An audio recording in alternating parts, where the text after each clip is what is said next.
Franchement, je crois qu'on parle pas assez d'un truc quand on est entrepreneur, c'est que le tout, c'est pas de choisir un business qui rapporte uniquement, mais il faut surtout choisir un business qui te stimule en tant qu'entrepreneur.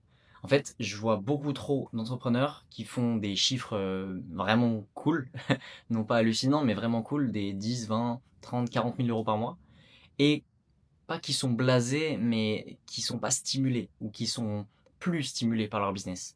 Et en fait, il y a rien de pire parce qu'on sent que l'entrepreneur est en train de mourir entre guillemets, ou en tout cas conserve son business uniquement parce que ça lui rapporte et qu'il se verrait pas changer pour repartir de zéro, parce que rationnellement, économiquement, ça n'aurait pas de sens, mais qui humainement et intellectuellement ne sont plus stimulés par leur business. Et ça, il y a rien de pire. Et honnêtement, j'en ai rencontré moi quelques-uns à Bali. Et notamment, j'ai fait une coloc avec du coup un des entrepreneurs qui faisait environ entre 30 et 50 000 euros par mois, tous les mois, de manière assez stable, quasiment automatique, sans non plus bosser comme un fou, parce qu'il a construit quelque chose qui tourne bien, où il a réussi à bien déléguer, etc. Et il m'a dit un truc en fait qui m'a vraiment percuté et qui m'a donné l'idée de faire cette vidéo. En fait, il m'a dit, on était au resto et tout, et il me dit, donc on parle de ses chiffres, on parle de son business, etc. Et il me dit, si c'était à refaire, je le referais pas. C'est-à-dire que aujourd'hui, ce mec-là, il a réussi à atteindre un niveau business qui est quand même assez stylé, vu son business, vu ses chiffres et vu le taf qu'il doit fournir pour continuer ses chiffres, et vu aussi les projections en fait de croissance qu'il y a dans le long terme, parce que c'est pas juste quelque chose qui va se stabiliser, mais c'est quelque chose qui peut vraiment croître. Et il m'a dit si c'est à refaire, je le referai pas. Et pourquoi il le referait pas? Il m'a dit tout simplement parce qu'il y a plein d'autres business en fait qui m'intéressent beaucoup plus et qui me stimuleraient beaucoup plus. Et il me disait, moi là, ça n'aurait aucun sens d'arrêter ce que je fais, de repartir de zéro. Enfin, j'ai quand même construit un truc, j'ai mis 4-5 ans d'effort là-dedans pour construire une machine qui roule, qui tourne et qui me permet de aujourd'hui, en gros, globalement vivre où il veut, avec un niveau de vie qui est extrêmement élevé. Et pourtant, bah ouais, il le referait pas. Tout en sachant les chiffres qu'il fait, genre s'il l'avait su qu'il allait faire ces chiffres, il le referait pas. Même si il sait que ça aurait été potentiellement peut-être plus dur de faire ces chiffres-là dans une autre industrie, ou en tout cas plus long pour faire ces chiffres-là dans une autre industrie. Et donc ça, c'est vraiment quelque chose dont je voulais parler sur la chaîne, parce que en fait, ça m'a vraiment bien impacté. Et après, je vais faire le parallèle du coup avec moi, mon business, et les doutes que parfois je pouvais avoir, qui du coup ont peut-être trouvé leur réponse dans cette phrase-là qu'il m'a dit. Donc, et potentiellement, du coup, vous pourrez trouver des réponses à vos potentielles problématiques business dans cette vidéo. Donc, c'est pour ça que je la partage. C'est le but de cette chaîne, hein, c'est de partager de manière authentique et sans filtre tout mon parcours de jeune entrepreneur de 23 ans qui lance sa boîte, du coup, de conseil fiscal. Bref, j'y viendrai plus tard. En tout cas, au début, on cherche tous un business rentable. On veut tous faire de l'argent assez vite. Déjà parce que c'est la sécurité et que globalement quand on se lance dans le grand bain de l'entrepreneuriat, ben, on a besoin de thunes. Si on n'est pas des start-upers de la BPI, bah, globalement on n'a pas de thunes quoi. Donc voilà, beaucoup cherchent le business rentable à tout prix, mais du coup pour moi il faut surtout pas que cette notion de rentabilité du business, parce que c'est hyper important, c'est quand même une des notions centrales, on fait du business pour faire de l'argent, pas pour juste s'amuser, mais il n'y a pas que ça. C'est-à-dire qu'il faut aussi trouver un business et une niche, un secteur, une industrie qui va nous stimuler intellectuellement, non seulement aujourd'hui, mais surtout dans laquelle on se voit se projeter sur le long terme. Parce qu'en fait, de toute façon, on va charbonner. Genre, peu importe le business que tu choisis, de toute façon, tu vas bosser comme un ouf, quoi qu'il arrive. Donc autant se mettre déjà dans une niche qui, de manière économique, on va dire, a de la perspective, mais surtout autant se mettre dans une industrie qui te stimule un peu, un minimum. Alors que ce soit l'industrie en tant que telle, que ce soit les clients à qui tu vas parler, bref, qu'il y ait quelque chose dans ce milieu-là qui te maintienne en vie en tant qu'entrepreneur et qui te pousse à aller beaucoup plus loin et qui te stimule pour aller plus loin, tu vois, qui vraiment t'intéresserait de voir un peu la suite. Parce qu'à un moment, en fait, le business, quoi qu'il arrive, si tu mets les efforts et que tu es dans une bonne niche, que tu as bien choisi ta niche de manière économique, macro, on va dire, et qu'elle est porteuse, que tu sais que la marée va monter, comme on dit, donc quand la marée monte, tous les bateaux montent avec. Donc c'est un peu cette notion de se dire, déjà de manière générale, on choisit une niche ou un secteur business qu'on voit croître dans le futur, mais surtout un secteur dans lequel on se voit évoluer nous-mêmes dans le futur. Parce que en fait, ça peut vite devenir une prison dorée, le business. Les mecs qui affichent des chiffres à 10, 20, 30, 40, 100 000 euros par mois. J'ai d'ailleurs eu un client dernièrement qui a fait énormément d'argent dans de l'OFM, qui ne se sentait plus du tout, en fait, enfin, qui ne se sentait plus en vie, et qui a du coup tout coupé. Et il est retourné en France, reprendre un CDI. Et là, il est en train d'essayer de relancer un autre business. Et il me contactait pour savoir, voilà, est-ce qu'il devait s'expatrier ou autre. Bref, ce mec-là, il aurait pu garder son business d'OFM, faire ses chiffres, et globalement, il aurait pu engranger un patrimoine assez intéressant. Bah non, en fait, il a tout claqué, parce que déjà, c'était de l'argent facile pour lui, entre guillemets, et surtout, tellement il se plaisait pas dans sa vie d'entrepreneur, il avait besoin de dépenser et de spend pour du kiff. Il avait besoin, il était à Dubaï, il avait besoin de spend pour des yachts, pour des Ferrari, pour des... Voilà. Donc, euh, ce que je veux dire, je me suis un peu égaré, mais ce que je veux dire, c'est que le business peut vite devenir une prison dorée. Et ça, c'est pas les chiffres, du coup, qui changeraient ça. Désolé, j'ai un WhatsApp. C'est pas les chiffres qui changeraient ça, mais c'est le secteur dans lequel on est et ce qui nous stimule et nous pousse. Euh, Parce que quand tu es un entrepreneur ambitieux, et surtout que tu es un entrepreneur qui aime le challenge, et c'est le propre, j'ai l'impression, de beaucoup d'entrepreneurs que je connais, on aime le challenge, on aime sentir qu'il y a des difficultés, qu'il y a des challenges à soulever. Parce que déjà, c'est là qu'on trouve la valeur. Parce que forcément, si on arrive à faire des choses que les autres n'ont pas réussi à faire, forcément derrière se cache la valeur. Donc forcément, on sera rétribué économiquement pour ça. Mais il y a aussi un sens de challenge intellectuel mental. Euh, donc, bon, voilà. Moi, du coup, quand j'ai fait le parallèle avec mon business, parce que quand il m'a dit ça, ça m'a un peu impacté.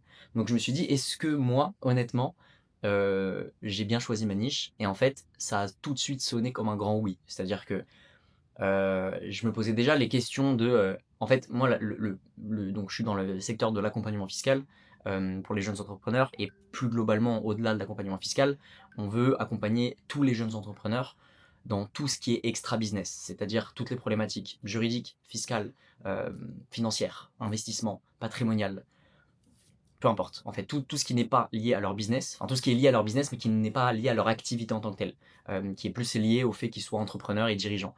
Bon, on veut devenir l'interlocuteur de référence de ces personnes-là.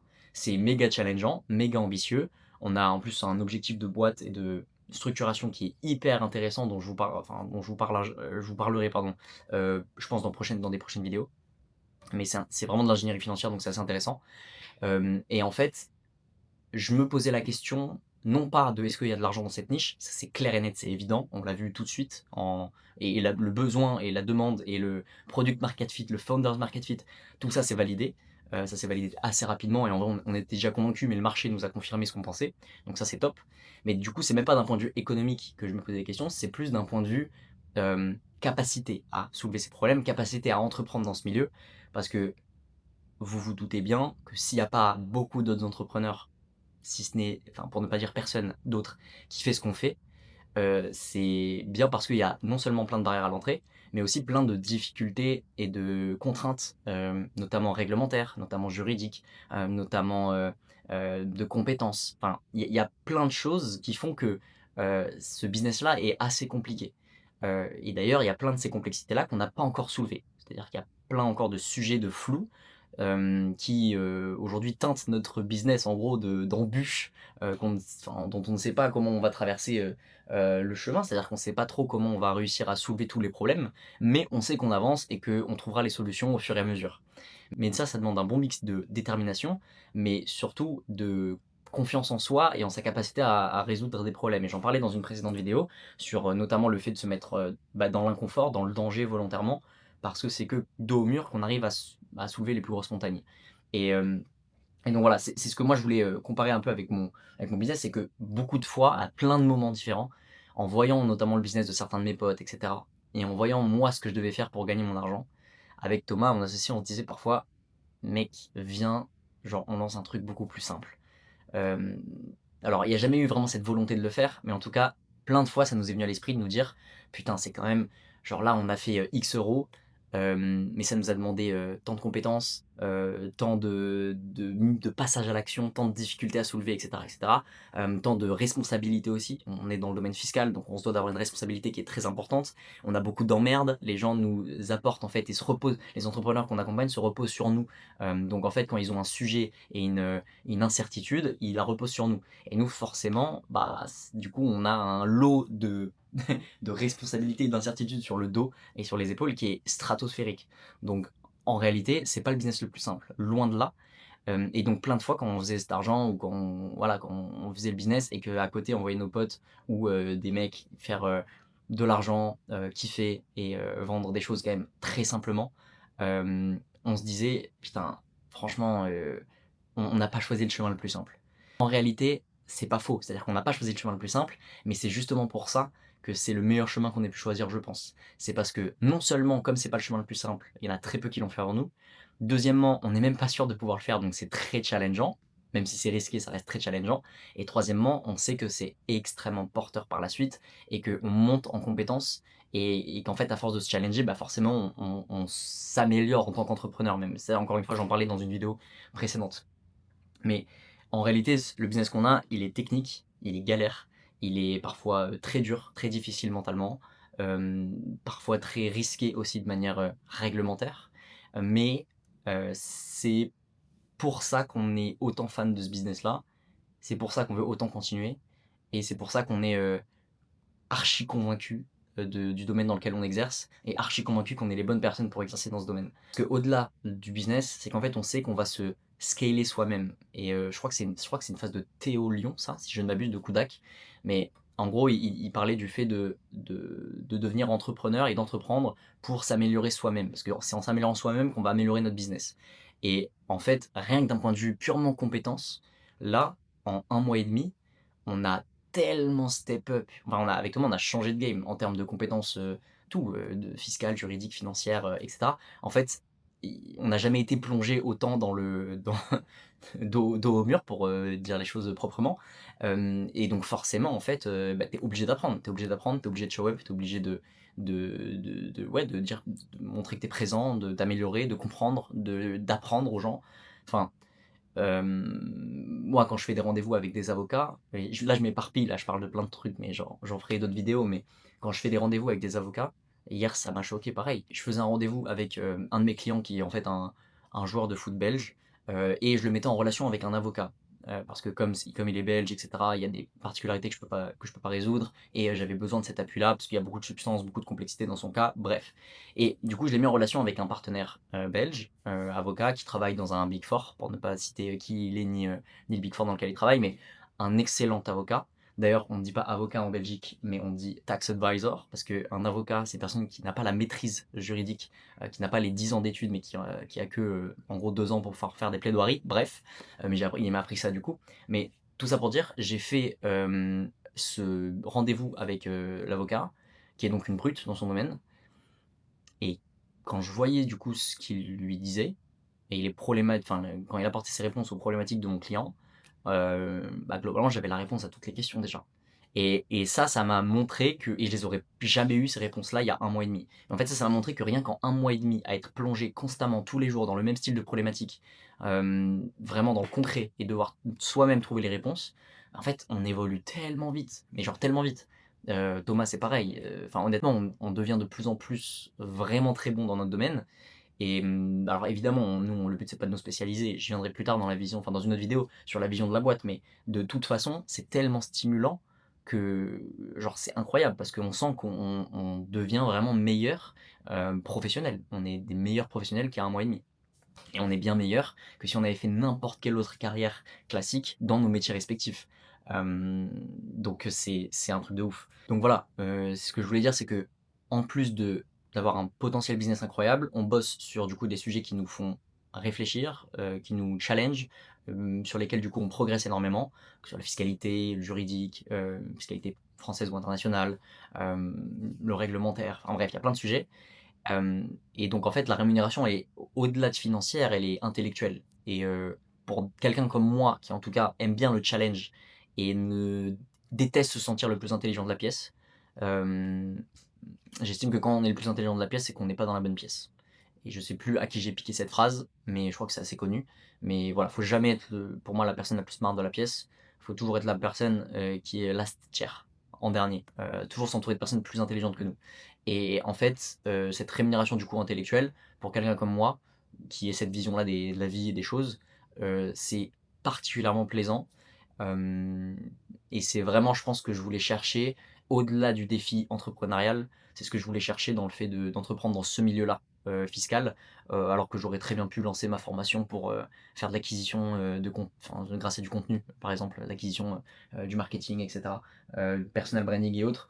Donc j'aurais très bien pu lancer un truc comme ça m'aurait beaucoup moins challengé, j'aurais peut-être fait beaucoup plus d'argent très vite, mais peut-être que c'était beaucoup moins long terme et surtout que ça allait pas me stimuler, j'allais pas devenir meilleur vraiment ou que ce soit intellectuellement, professionnellement ou autre, ce qui là est le cas pour mon business.